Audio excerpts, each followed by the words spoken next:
Hi there and welcome to the channel and to this, the November wrap, in which I reflect on both the quantity and the quality of the books I read this month.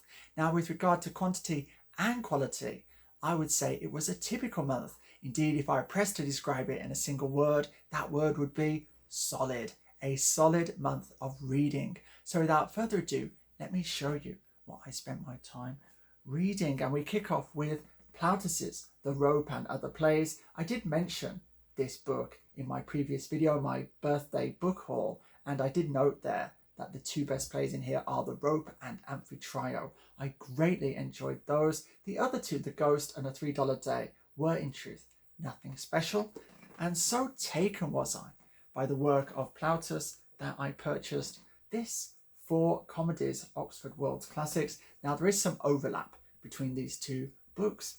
You find one play in both. That is The Ghost or The Haunted House.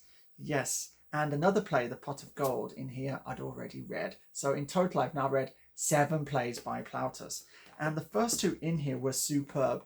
The Braggart Soldier, fairly self-explanatory, but it introduces this wonderful comic type. The soldier back from the war, bragging and boasting about his feats on the battlefield.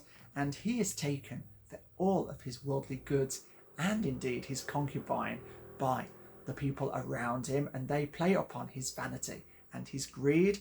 And then we had the brothers Menachmus, and this was the source for Shakespeare's very funny The Comedy of Errors. Not the most sophisticated of Shakespeare's comedies, but probably the funniest. And so funny was the brothers Menachmus that when I was reading it on the train today, I had to stop.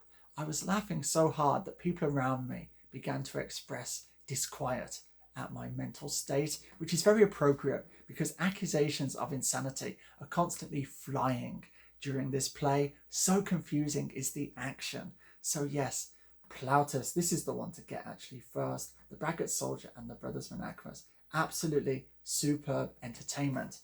And a little later than Plautus, we had, of course, Terence come onto the scene, and we've had 6 comedies passed down to us by Terence, and so I read 2 of them this month, and they were, let me see, it doesn't say actually, oh yes, The Brothers was one of them. That was quite good actually, very modern theme, the theme of parenting styles. So 2 brothers are raised by one, his biological father, the other by his uncle, and the uncle is very progressive and lets the son do anything he wishes, whereas the other brother is much harder, a real disciplinarian. And at the start of the play, he's convinced himself that his disciplinarian parenting style has produced a far finer son than the other boy. And of course, this is to prove utterly false over the course of the play, which is very enjoyable.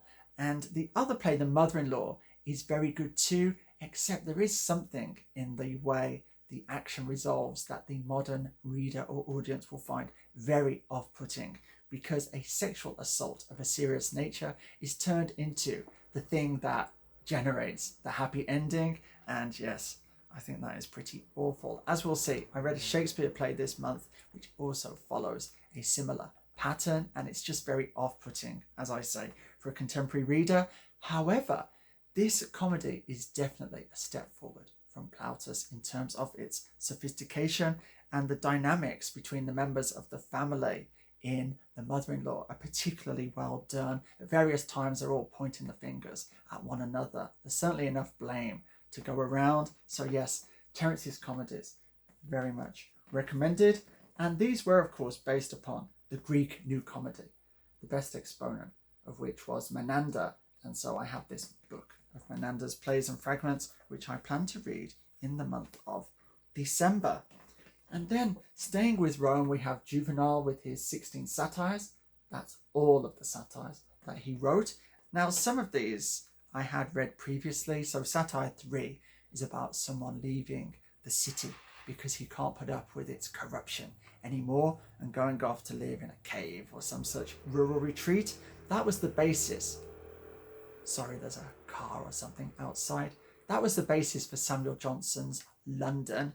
And there's also a satire by the Earl of Rochester about man being the worst of the beasts because he kills for pleasure and this kind of ideas. So that is also in here. And then the Satires 6, which relentlessly attacks women. That one must be noted as well. That's rather problematic these days too. This book has a wonderful introduction and the notes are extremely helpful. And it is just so funny. One satire I found particularly amusing that really struck a chord with me is Satire 7, which is all about the raw deal received by poets, historians, advocates, and teachers. And reading these lines 2 millennia after Juvenal penned them, I was rather chastened by the fact that not much has changed. In the interim, in my view, educators continue to be hugely undervalued by society. Be that as it may, Juvenal's 16 Satires is my book of the month for November. So after I'd read this stuff from Rome, I decided to persevere with my plan to finish reading the Shakespeare canon. So I read Henry VIII, which wasn't that good in truth, very piecemeal in its approach. And then King Richard III. Now this was enjoyable, watching Richard slowly pick off all of his rivals for the crown. But in terms of this kind of play, Othello trumps it. And so the histories for me ended on a rather anticlimactic note. Yes, let's say that. But they are read now. Don't have to read them again if I don't wish to. And then I took a break from Shakespeare's drama and read one of his long narrative poems, the first one he published, Venus and Adonis. And that was absolutely superb, pure Shakespeare. He saw this one to the press himself. And so all of the words in here, came right from Shakespeare himself. No other hands were involved. And I'll just read you a little bit here. It doesn't really matter what I pick out, does it? At this Adonis smiles as in disdain, that in each cheek appears a pretty dimple. Love made those hollows, if himself were slain, he might be buried in a tomb so simple. For knowing well, if there he came to lie, why there love lived, and there he could not die. Just so sweet. It's really, truly beautiful. It's about Venus's unsuccessful pursuit of Adonis, and Adonis is devoted to hunting, and Venus has a terrible vision of him dying while hunting, being killed by a boar. But Adonis says, no, I'm going out hunting tomorrow no matter what. Venus says, why can't you just hunt for something smaller like a rabbit? But no, Adonis goes off on this fateful hunt and is duly gored by a boar, and Venus comes upon him in his dying moments. It's a beautiful story, beautifully told. The other long narrative poem that Shakespeare wrote is, of course, The Rape of Lucretia. That is also in this very nice Arden edition, and this includes other fragments as well that have been attributed, sometimes rather dubiously, to Shakespeare. Okay, and then more plays, and I'm reading them in this newly acquired Riverside Shakespeare. I only actually have 3 or so left to read. So in here, I started with the comedies that were outstanding, and what did we have? Oh yes, The Two Gentlemen of Verona, and this is a play about how love can destroy friendship, although friendship ultimately triumphs. And rather like Terence, as I noted earlier in this video, there's a very unpleasant use of sexual assault. In the final scene, one of these two friends who have turned on one another attempts to take a woman by force, and when those advances are stopped, the other character, his friend, says, oh well, you can have her anyway if you want. Aren't we just one big happy, happy? No. A modern audience cannot accept that. And this has been regarded by critics as a rather fatal flaw in The Two Gentlemen of Verona, which in truth is not much more sophisticated than the work of Plautus or Terence. Then a sea change, because I read Love's Labour's Lost right after. In fact, I'm halfway through it, and that is so witty. It has some of the best wordplay in any of Shakespeare's comedies, so I'm really enjoying Love's Labour's Lost. And after that, only 2 plays remain, and I'll have read all 39, is it, of Shakespeare's dramas, and they are King John and The Two Noble Kinsmen. After that, I have to find another project to embark upon. I'm going to read all of Chaucer, so that is lined up. But before I go, I will actually share with you my reading project for Chinese New Year once the semester ends. Now, last year I read lots of French novels to really improve my French, and I was at that for 10 hours a day, every day for about 10 weeks. And so this year it's going to be all about reading the Decameron. Now, it's 900 pages in this English translation, but I'm not reading it in English this time. I'm not reading it in French either. I'm going to be reading it, ladies and gentlemen, in traditional Chinese. So this is going to be a monumental challenge to get through this in 70 days. Let me see how many pages we have.